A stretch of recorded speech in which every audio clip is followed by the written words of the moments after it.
अब तुलसीदास का एक श्लोक है, उस श्लोक से जो है हम अपना स्टार्ट करते हैं कि रोग क्या है।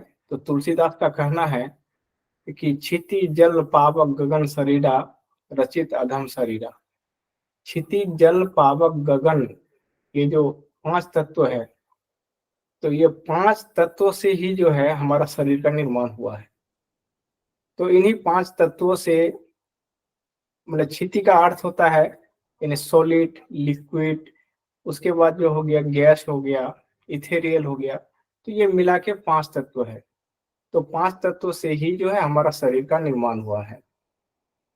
तो अगर इन 5 तत्वों में किसी तरह की गड़बड़ी आ जाए या इक्विलिब्रियम भंग हो जाए या प्रोपोर्शनिटी में कमी बेसी हो जाए तो रोग उत्पन्न हो जाता है। मान लीजिए क्षिति जितनी मात्रा में चाहिए, लिक्विड जितना मात्रा में चाहिए, जैसे एक पिंड है, हमारा शरीर भी एक पिंड है।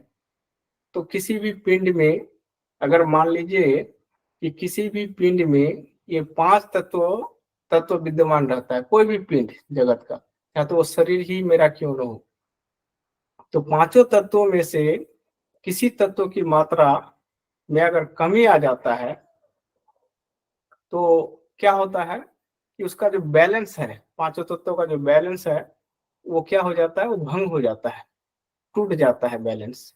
और बैलेंस टूटने से जो है उसका जो प्राण शक्ति है, जो उसको एक बना के रखा है 5 तत्वों को, तो प्राण शक्ति भी जो है इधर उधर छितर जाता है, स्कैटर्ड हो जाता है, जिसके कारण जो है पिंड जो है एकजुट होके रह नहीं पाता। उसी तरह हमारे शरीर में भी जो है ना, ये 5 तत्व है, और 5 तत्वों में अगर किसी तरह का इम्बैलेंस पैदा होता है तो रोग जो है स्वतः उत्पन्न हो जाता है। तो इसीलिए कि रोग हमारे शरीर में न आवे, इसके लिए 5 तत्वों को जो है बैलेंस में रखना जरूरी है। बैलेंस कहने का अर्थ है कि डेंसिटी का या प्रोपोर्शनिटी का। ये जो प्रोपोर्शनिटी है 5 तत्वों में, वो अगर गड़बड़ा जाता है, गड़बड़ाने से ही रोग उत्पन्न हो जाता है। तो हम अब 5 तत्वों को जो है कैसे बैलेंस रखेंगे, तो इसके लिए जो है, इसके लिए हम अब आपको उपाय बताएंगे कि 5 तत्वों को जो है हम अपने शरीर में कैसे बैलेंस करके रखेंगे। मान लीजिए कि क्षिति तत्वों में किसी तरह का गड़बड़ी हो जाए, तो क्षिति तत्व से जो उत्पन्न होने वाला, मान लीजिए कमी हो जाए क्षिति तत्व में या फिर अधिकता हो जाए, जब वो अधिकता होगा तो कौन सा रोग होगा, जब कमी हो जाएगा तो उसमें कौन सा रोग होगा। तो रोगों का जो है उसी तरह जो है वायु तत्व अगर गड़बड़ा जाता है, तो वायु तत्व में अगर कमी आ जाती है या फिर बेसी हो जाता है वायु तत्व का मात्रा हमारे शरीर में, तो उससे जो है, उससे बहुत सारे रोग उत्पन्न हो सकते हैं हमारे शरीर में। उसमें हमसे सबसे पहला बताए कि वायु तत्व का जो है, अगर वायु तत्व अधिक हो जाए शरीर में तो सबसे जो बड़ा रोग है, ये जो हार्ट अटैक देखते हैं आजकल, तो समझिए कि 90% या फिर 80% लोग जो है वायु दोष होने के कारण ही जो है हार्ट अटैक करते हैं। तो इसीलिए वायु तत्व की जो मात्रा है उसको शरीर में कैसे बैलेंस में रखा जाए। उसी तरह जो है जल तत्व है हमारे शरीर में, तो जल को जो है कैसे बैलेंस बना के रखा जाए शरीर में, कहा कि जल तत्व की कमी से भी बहुत सारा रोग उत्पन्न होता है। उसी तरह जो है जल के बाद हो गया, अब मान लीजिए कि इथेरियल है, तो इथेरियल भी एक तत्व है। तो इथेरियल तत्व को जो है हम अपने शरीर में कैसे बैलेंस बना के रखेंगे, तो आइए थोड़ा सा इसका भी हम समाधान बताएं कि ये जो है, क्योंकि हम लोग तो योग कर रहे हैं, ये योगा का क्लास है, तो योगा का क्लास में हर चीज का जानकारी होना जरूरी है कि योग जो है किस रूप में जो है काम करता है। तो सबसे पहले हम लोग क्या करेंगे कि एक एक तत्व जो है, ये जो 5 तत्व है हमारे शरीर में विद्यमान, तो 5 तत्वों को बैलेंस करने के लिए 5 तत्वों का जो है न्यूक्लियस, जिसको केंद्र कहते हैं, ठीक है, इंग्लिश में उसको न्यूक्लियस कहते हैं, तो न्यूक्लियस पर ही काम करना पड़ेगा। अगर न्यूक्लियस को क्या कर ले, न्यूक्लियस में हम काम करना चालू कर दे, तो हमारे शरीर में जो है, हमारे शरीर में जो है तत्वों का जो इम्बैलेंस है या फिर डिस्टरबेंस है या फिर असंतुलन है, वो क्या होगा, हर हमेशा बना हुआ रहेगा। और अगर अगर केंद्र पर हम काम करें, अगर सेंटर पर काम करें, तो क्या होगा कि इसका बैलेंस जो है हमारे शरीर में वो बना हुआ रहेगा। तो इसीलिए पांचों तत्वों का जो न्यूक्लियस है उसको हम बता दें कि वो हमारे शरीर में ही है, बाहर नहीं है, क्योंकि ये पांच तत्वों से हमारा शरीर का निर्माण हुआ है। तो इसीलिए पांच तत्वों का जो केंद्र है, पांच तत्वों का जो सेंटर है, वो हमारे शरीर में ही है। तो एक एक सेंटर को देखें तो इसमें जो है हमारे शरीर में जो है ये बॉडी है, ठीक है। तो ये तो हम लोगों का स्थूल शरीर है, ये जो है स्थूल शरीर है। और उसके बाद जो है इसके भीतर एक तो सूक्ष्म शरीर है। तो उस शरीर में जो है कुछ चक्र है, कुछ चक्र है। जैसे नीचे जो है, यानी केंद्र, यहाँ नाभि के केंद्र में जो है, नाभि है, ये जो हार्ट है यहाँ पर और यहाँ पर। तो नाभि के केंद्र में जो है, नाभि के केंद्र में मणिपुर चक्र है, उसको मणिपुर नाम दिया गया है, ठीक है। तो ये जो है वायु का केंद्र है। अगर वायु की मात्रा आपके शरीर में बढ़ जाए तो उसको संतुलित करने के लिए जो है हमको मणिपुर चक्र में काम करना पड़ेगा। और वायु, उसके बाद आते हैं जल तत्व। जल तत्व जो है उससे नीचे है, ठीक है। हमारे लिंग जल के पास ही जो है मतलब पानी तत्वों का जो है, वाटर तत्वों का जो है वो केंद्र है। तो उस केंद्र पर अगर ठीक ढंग से काम किया जाए तो हमारे बॉडी में जो है पानी का जो मात्रा है जितना चाहिए प्रोपोर्शनिटी को बना के रखने के लिए, वो सही रहेगा।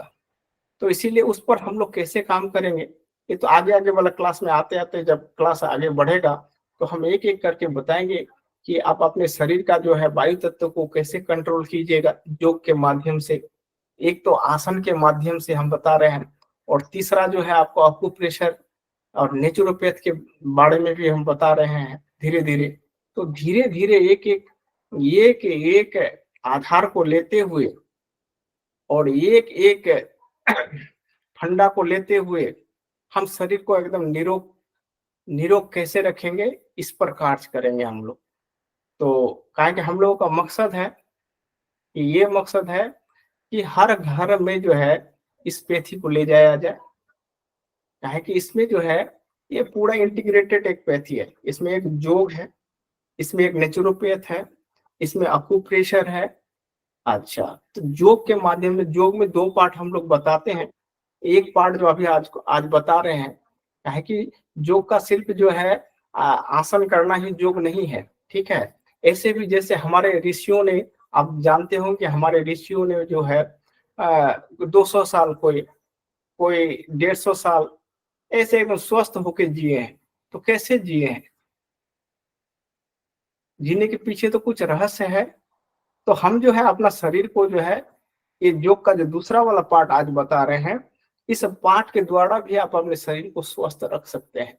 जैसे हमारे शरीर में अगर अग्नि तत्व का कमी हो जाए, हमारे तत्व शरीर में अगर वायु तत्व का कमी हो जाए, हमारे तत्व शरीर में अगर सॉलिड तत्व का कमी हो जाए, तो सॉलिड के न्यूक्लियस में हम लोग कार्य करेंगे। तो सॉलिड के न्यूक्लियस को जैसे ही कंट्रोल करेंगे, अपने हाथ में लाएंगे, तो हमारे शरीर में जो इम्बैलेंस पैदा कर रहा है, या हमारे शरीर में जो सॉलिड तत्व का इम्बैलेंस पैदा हो गया है या असंतुलन पैदा हो गया है, वो कंट्रोल हो जाएगा। तो उससे जो रिलेटेड रोग है वो सारे नहीं होंगे, ठीक है। जैसे मान लीजिए इस प्रदेश को देखिए, इस प्रदेश में भी एक जो है ना चक्र है, ठीक है, लेकिन ये शरीर में नहीं है, वो सूक्ष्म शरीर में है। तो सूक्ष्म शरीर के द्वारा ही जो है ये हमारा स्थूल शरीर जो है कंट्रोल होता है। तो यहाँ से रिलेटेड बहुत सारे चीज है, देख रहे हैं आप, हार्ट है और बहुत सारे लंग्स है यहाँ पर है। तो अगर यहाँ जो चक्र है, तो इससे अगर हार्ट आपका गड़बड़ हो जाए या लंग्स गड़बड़ हो जाए, तो यहाँ जो है इस तत्वों पर जो है हम लोग क्या करेंगे, कार्य करेंगे। तो किसके माध्यम से, तो योग के माध्यम से इसके न्यूक्लियस को सही करेंगे। जब ये न्यूक्लियस सही हो जाएगा तो मेरा हार्ट वाला रोग भी जो है ना वो सही हो जाएगा, हमारा लंग्स वाला रोग भी जो है वो सही हो जाएगा। तो इसी तरह ये कंठ प्रदेश में इसी तरह यहाँ देखिए ये त्रिपुटी या भ्रिकुटी है, तो इस प्रदेश में जो भी रोग होगा ब्रेन में आपको, ठीक है, तो यहाँ अगर क्या कर ले, कंट्रोल कर ले, इसका न्यूक्लियस को अगर ठीक कर ले हम योग के माध्यम से, तो यहाँ आने वाले सारे जो विपत्तियां हैं वो दूर हो जाएंगे, ऑटोमेटिक दूर हो जाएंगे। ठीक है, तो ऐसे बहुत सारे हमने प्रयोग किया है, बहुत सारे लोगों का जैसे कुछ कुछ ऐसे थे,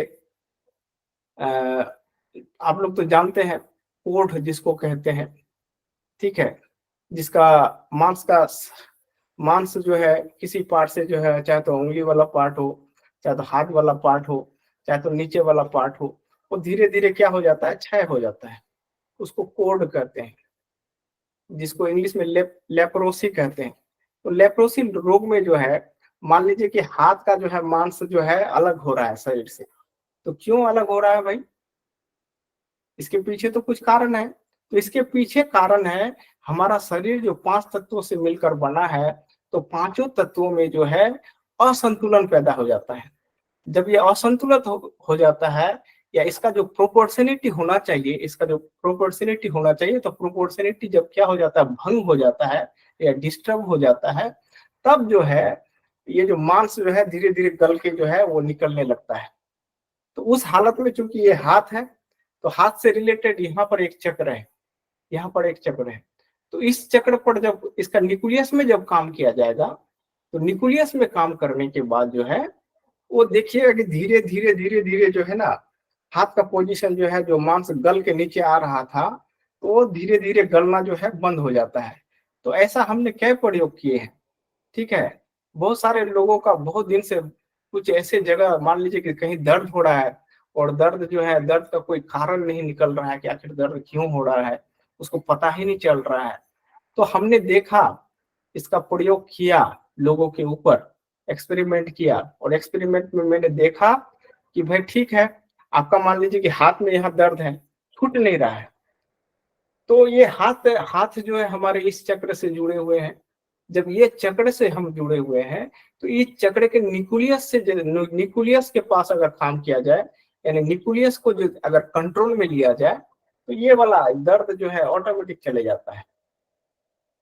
और हम अपने शरीर में भी थोड़ा थोड़ा कभी काल जब समय हमको मिलता है तो करते हैं, और लोगों को भी कराते हैं एक्सपेरिमेंट कि करो ऐसे ऐसे। पेट में किसी तरह का दिक्कत है, ठीक है, अब पेट का जो दिक्कत जा नहीं रहा है, चाहे तो वो दिक्कत कुछ भी हो, चाहे तो अल्सर हो, कुछ भी हो वो दिक्कत, तब क्या करना पड़ता है ना, तब पेट से रिलेटेड जो हमारे पास ये मणिपुर चक्र है, तो मणिपुर चक्र के न्यूक्लियस में काम करना पड़ता है। और वो विधा तो थोड़ा सीखना पड़ेगा, उसको भी मैं बताऊंगा कि आप जो है न्यूक्लियस पर जाके जो है न्यूक्लियस को कैसे कंट्रोल कीजिएगा, ताकि इसका एक बहुत बड़ा बृहद साइंस है। वो धीरे धीरे मैं क्लास में लाऊंगा, और धीरे धीरे इसको बताऊंगा लोगों को कि आप जो है योग के माध्यम से जो है, योग का जो 2 पार्ट बताए हैं, योग के उस माध्यम से भी जो है आप अपने रोग पर जो है नियंत्रण कर सकते हैं।